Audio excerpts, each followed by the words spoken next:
Hello बच्चों, आप सभी का स्वागत है मेरे इस मैथ्स चैनल पर। और आज हम स्टार्ट करने वाले हैं दो चर राशियों से निरूपित होने वाले रैखिक समीकरण युग्म का हल।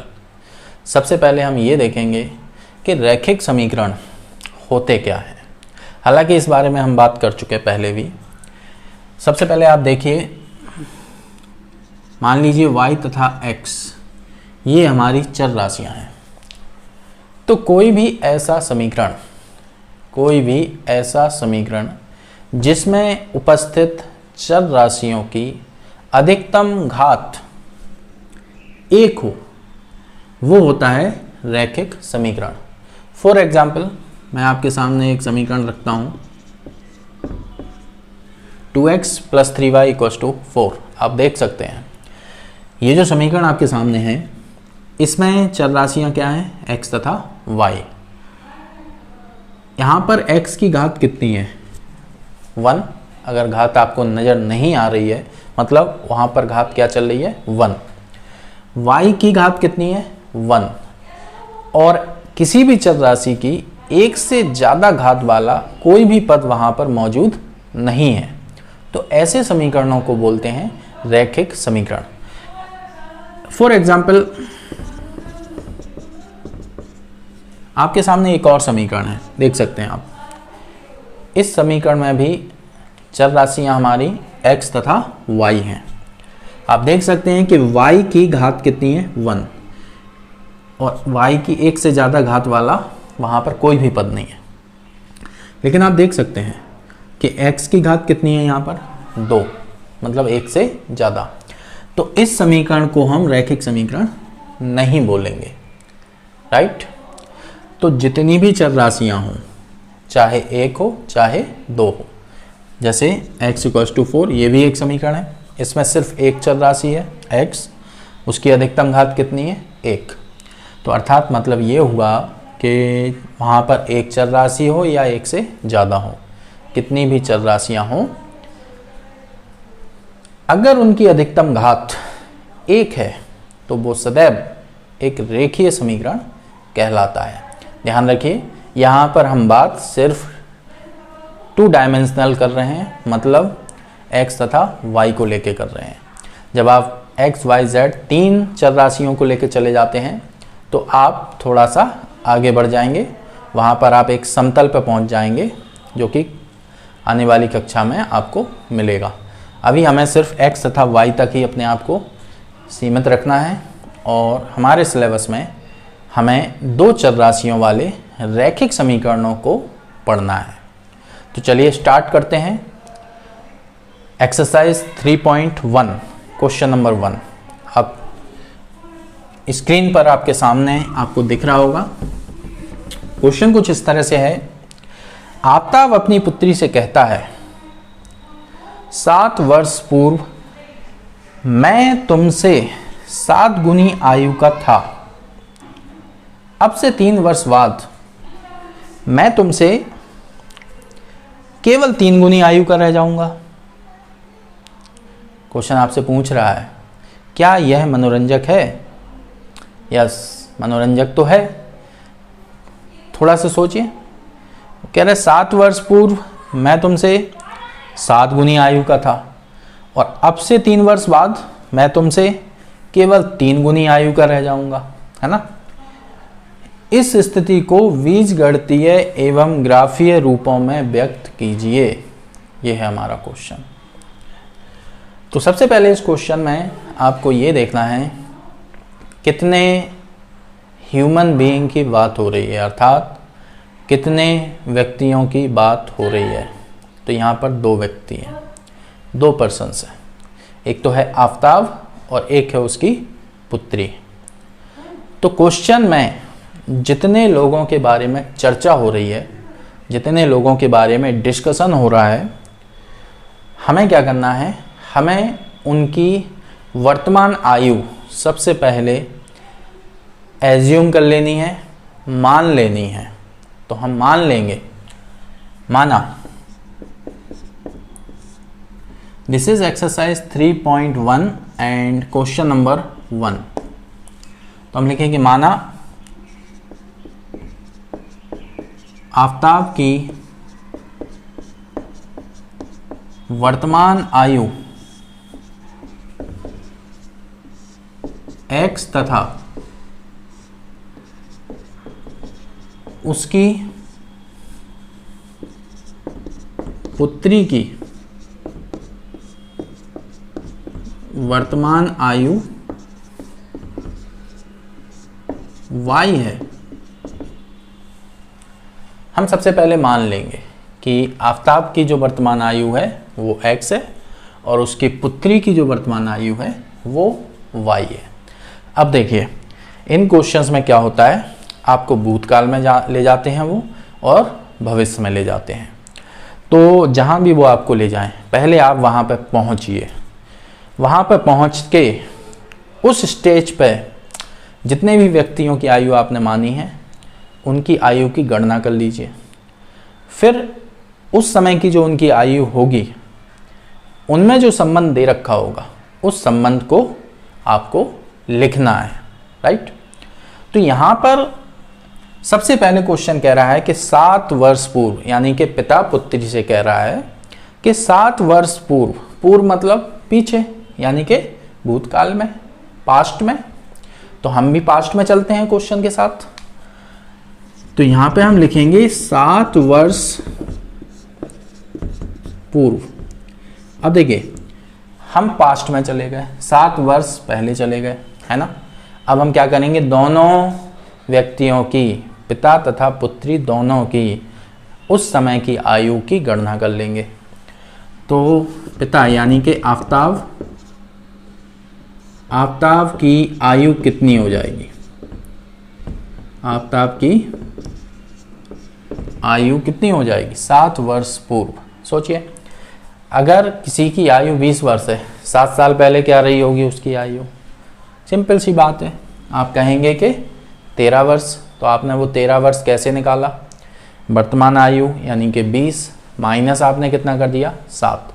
जब भी आप पास्ट में जाएं आप माइनस कर दें, फ्यूचर में जाएं आप प्लस कर दें, सिंपल सी बात है। तो आफताब की वर्तमान आयु कितनी है x। कितने साल पहले पहुंच गए आप, 7 साल पहले। तो 7 साल पहले की उसकी आयु वो हो जाएगी x माइनस 7, राइट। पुत्री की आयु,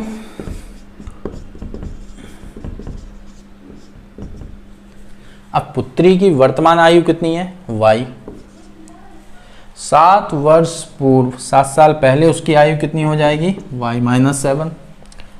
जब हम 7 साल पहले पहुंचे तो दोनों की वर्तमान आयु में से हमने 7 को माइनस कर दिया, सिंपल सी बात है। अब देखो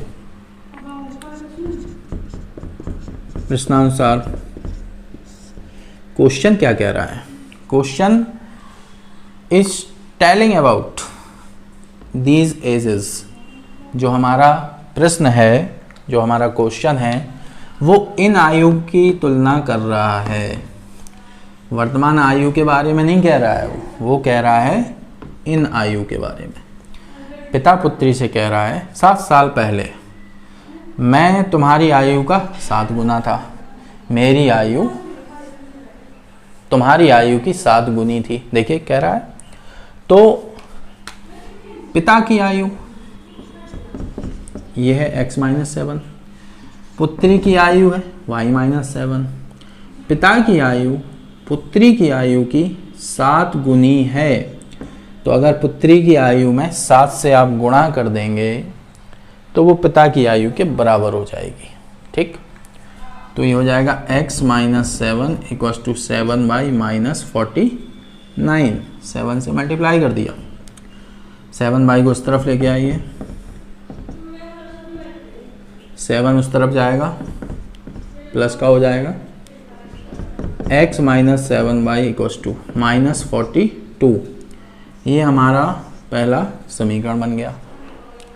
आप इसको देख सकते हैं, एक बार फिर से समझ सकते हैं।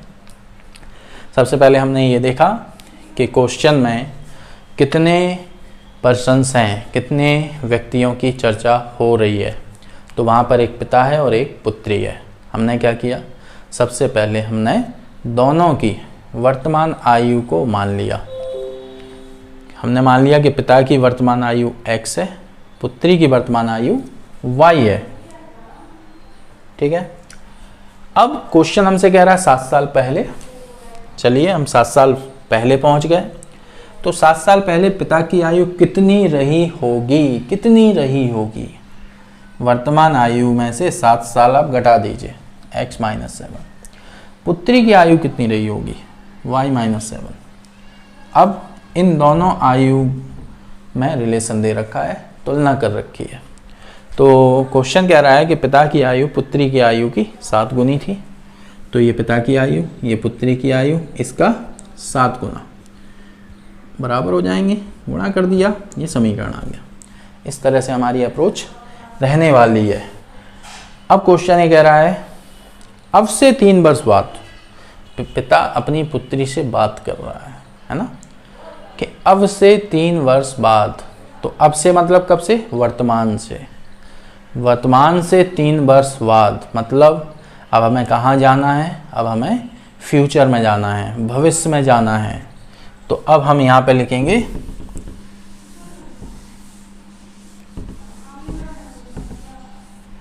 अब हम लिखेंगे 3 वर्ष पश्चात, बाद मतलब पश्चात, 3 वर्ष पश्चात। फिर से वही काम करेंगे हम, पिता की आयु निकालेंगे। पिता की आयु अभी कितनी है वर्तमान आयु? x। अब आप फ्यूचर में जा रहे हैं, भविष्य में जा रहे हैं। तो जब आप भविष्य में जाएंगे तो प्लस करेंगे। भविष्य में 3 यानी कि 3 साल बाद पिता की आयु कितनी हो जाएगी? x plus 3।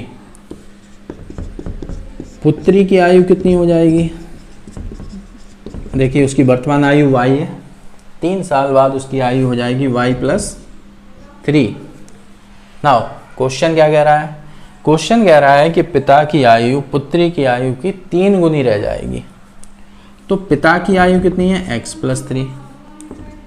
पुत्री की आयु है y प्लस 3। अभी ये बराबर हमने लगा दिया, गलत लगा दिया, क्योंकि पुत्री पिता से काफ़ी छोटी है। लेकिन जब हम पुत्री की आयु में 3 से गुणा कर देंगे, पिता की आयु के बराबर हो जाएगी, है ना, संख्याएं बराबर हो जाएंगी। तो ये हो जाएगा x plus 3 equals to 3y plus 9। यहाँ देख लीजिए, तो x 3y को इस तरफ ले आओ तो माइनस का 3y, 3 को उस तरफ ले जाओ 9 minus 6, x minus 3y equals to, sorry ये 3 है, 3 इस तरफ आएगा तो ये कितना बचेगा? 6। ये हमारा समीकरण 2 बन गया। समीकरण 1 और समीकरण 2, ये दोनों ही समीकरण जो परिस्थिति है उसको बीजगणितीय रूप में दर्शा रहे हैं। क्वेश्चन हमसे यही कह रहा था कि ये जो हमने परिस्थिति आपको बताई है उसको आप बीजगणितीय रूप में रखिए। ठीक है, अब इसको ग्राफिकल मेथड में कैसे लिखते हैं, ग्राफ इसका कैसे बनाते हैं, इसके बारे में थोड़ी सी चर्चा कर लेते हैं। सबसे पहले इन समीकरणों को लिख लें हम। एक तो समीकरण आया हमारा x minus 3y equals to 6, एक समीकरण आया x minus 7y equals to minus 42। ये 2 समीकरण हमारे पास आए। Now you can see that, आप देख सकते हैं दोनों ही समीकरण हमारे रेखीय समीकरण हैं जिसमें 2 चर राशियां हैं। ठीक है, x तथा y। किसी भी चर राशि की घात आपको 1 से ज़्यादा नज़र नहीं आएगी। तो ये दोनों ही हमारे रेखीय समीकरण हैं। अब हमेशा याद रखिए, कोई भी रेखीय समीकरण होता है वो सदैव एक सरल रेखा को प्रदर्शित करता है। समीकरण सदैव एक सरल रेखा को प्रदर्शित करता है। तो ये 2 समीकरण मतलब 2 अलग अलग कंडीशंस, 2 अलग अलग परिस्थितियाँ, 2 अलग अलग शर्तें आप कह सकते हैं। तो पहले हम इसकी बात करते हैं, अर्थात x minus 3y equals to 6 की हम बात करेंगे। ये हमारा मूल बिंदु है, ये x और ये x। ये हमारी धनात्मक एक्स अक्ष होती है, ये ऋणात्मक एक्स अक्ष होती है। ये धनात्मक वाई अक्ष है, ये ऋणात्मक वाई अक्ष है, तो उसको हम वाई डैश बोलते हैं। अब आप देख सकते हैं, अगर मैं इस समीकरण में y बराबर 0 रख दूं, देखिए इस समीकरण में y बराबर 0 रख देते हैं, देखते क्या आता है। तो ये आएगा x माइनस 3 इंटू वाई की जगह हम रखेंगे 0 इक्वल्स टू क्या है 6। x minus 0 equals to 6, x equals to क्या आएगा हमारा 6। मतलब ये है x अक्ष पर आपको 6 इकाई की दूरी पर जाना है और y अक्ष पर आपको 0 इकाई की दूरी पर जाना है, अर्थात कोई दूरी आपको y अक्ष पर नहीं चलनी है। तो देखिए 1 2 3 4 5 6, ये हमारी अगर हम मूल बिंदु से इधर पे चल दें तो 6 इकाई दूरी ये आ गई हमारी। पहले x अक्ष पर दूरी चल लो, फिर y अक्ष पर चलो। तो x अक्ष पे हम चल गए 6 इकाई दूरी, हम यहाँ पर आ गए। y अक्ष पर कुछ चलना ही नहीं है, मतलब हम यहीं पर रह जाएंगे। आप जानते हैं कि इस बिंदु के निर्देशांक क्या हो जाएंगे 6,0। x निर्देशांक होगा 6, y निर्देशांक 0, y पे कुछ चले ही नहीं है, एक पॉइंट ये आ गया। अब फिर से देखिए आप, अब इसी समीकरण में हम x बराबर 0 रख दें। तो जब x बराबर 0 रखेंगे हम, तो देखते हैं क्या आता है 0 माइनस 3y इक्वल्स टू 6। तो माइनस 3y इक्वल्स टू 6। तो यहाँ से देखिए, फिर से देख लीजिए, माइनस 3y इक्वल्स टू क्या आ गया हमारा 6। तो y इक्वल्स टू क्या हो जाएगा 6 अपॉन माइनस 3, माइनस 3 नीचे आ जाएगा, तो ये हो जाएगा -2। अर्थात y अक्ष पर हमें कितनी इकाई दूरी चलनी है। ध्यान रखिए, दूरी कभी नेगेटिव नहीं होती है ना। तो अगर मैं दूरी बोलूँगा तो आप क्या कहेंगे, आप कहेंगे 2 इकाई दूरी। लेकिन ये नेगेटिव साइन हमें क्या बता रहा है, ऋणात्मक चिन्ह हमें क्या बता रहा है। ऋणात्मक चिन्ह हमसे कह रहा है कि आप y अक्ष पर 2 इकाई दूरी चलिए, लेकिन ऋणात्मक दिशा में। तो यहाँ पर ये है y अक्ष की धनात्मक दिशा, ये है ऋणात्मक दिशा। तो ऋणात्मक दिशा में 2 इकाई दूरी, अर्थात हम यहाँ आ जाएंगे। x अक्ष पर तो x तो 0 है, आपको कुछ नहीं चलना है, मतलब सिंपली आप इसी पॉइंट पर रहेंगे। और इस बिंदु के निर्देशांक क्या होंगे, आप देख सकते हैं, इसके निर्देशांक होंगे 0, -2। क्यों, y अक्ष पर कोई भी बिंदु हो, उसका x निर्देशांक सदैव 0 होता है और उसका y निर्देशांक आप देख सकते हैं -2 है। 1 2 नेगेटिव डायरेक्शन में है, -2। तो आपके पास ये 2 पॉइंट आ गए, ठीक है। मैं इसको A बोल दे रहा हूँ और इसको मैं बोल दे रहा हूँ B। अब आप A से B को मिला दीजिए। जब आप A से B को मिलाएंगे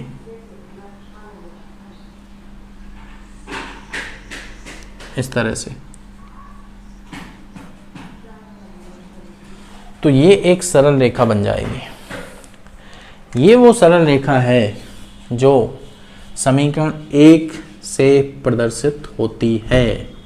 तो समीकरण 1 को ग्राफीय विधि से हमने इस तरह से प्रदर्शित कर दिया। अब हमें बात करनी है समीकरण 2 की।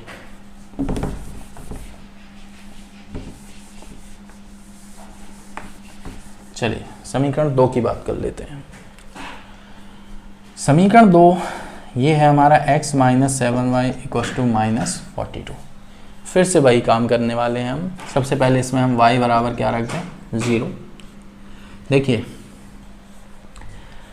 जैसे ही मैं y बराबर 0 रखता हूँ, आपको ये समझ जाना चाहिए कि हम ये पता करने वाले हैं कि ये रेखा x अक्ष को किस जगह काटने वाली है, राइट। तो यहाँ पर x -7 इंटू वाई की जगह 0 -42 x माइनस, ये तो 0 हो गया, x बराबर हो जाएगा -42। अब देख सकते हैं आप x अक्ष पर कितनी दूरी चलना है, -42, तो 1 2, लेकिन नेगेटिव डायरेक्शन में, माइनस है ना, नेगेटिव डायरेक्शन। 42 हमें 42 इकाई दूरी कवर करनी है x अक्ष पर, लेकिन ऋणात्मक दिशा में। तो 1 2 ऐसे चलते जाइए, मान लीजिए कि यहाँ पे आ गए हम, ठीक है, ये पॉइंट आ गया, बाई अक्ष पर तो कुछ चलना नहीं है। तो इसके निर्देशांक जानते हो क्या होंगे इस पॉइंट के? आप सोच रहे होंगे सर ये तो बहुत नज़दीक ले लिया बेटा, लेकिन एक्यूरेट नहीं बनाना है, हमें एक जस्ट आइडिया लेना है कि यहाँ कहीं आ गया वो, ठीक है। तो इस बिंदु का x निर्देशांक होगा -42, निर्देशांक जब भी लिखो चिन्ह के साथ लिखो, y निर्देशांक 0। मान लीजिए कि ये पॉइंट हमारा C आ गया। वंस अगेन अब हम इसमें क्या रख दें, अभी हमने y बराबर 0 रखा था, अब हम इसमें रखेंगे x बराबर 0। x बराबर 0 रख दो इसी समीकरण में, तो देखिए क्या आएगा, x की जगह 0 -7y = -42, तो हो गया -7y = -42, माइनस से माइनस कैंसिल हो गया, 7 से डिवाइड कर दो, 7 से 42। तो अगर x बराबर 0 है, आप समझ सकते हैं कि x बराबर 0 रखा मतलब हम क्या कर रहे हैं, we are trying to find the point on y axis where this line is going to cut. मतलब ये हुआ कि हम y एक्सिस पर, y अक्ष पर वो बिंदु ज्ञात करने जा रहे हैं जहां ये लाइन कट करती है, y अक्ष को जहां पर ये लाइन काटती है। तो y बराबर 6 चलना है आपको, तो 1 2 3 4 5 6 लगभग ये पॉइंट आएगा। और x निर्देशांक इस पॉइंट का हमेशा x निर्देशांक पहले लिखा जाएगा, राइट। तो ये बिंदु हो जाएगा 0,6। Now you can see that अगर हमें इसको प्रदर्शित करना है तो हमें इन दोनों बिंदुओं को मिलाना होगा। ये हो गया। अब आप देखिए ये हमने प्रदर्शित कर दिया, लेकिन आप देख रहे हैं कि ये दोनों लाइनें कहीं काट नहीं रही हैं, वो काटेंगी। उसके लिए आपको इसको बढ़ाना पड़ेगा इधर, और इसको बढ़ा दीजिए इधर, तो यहाँ कहीं जाके वो काटेंगी, ठीक है। तो इस तरह से हम ग्राफीय निरूपण कर सकते हैं इन क्वेश्चंस का, ठीक है। तो आप देख सकते हैं, आप इस क्वेश्चन को तैयार कर लीजिए, आगे बात करेंगे।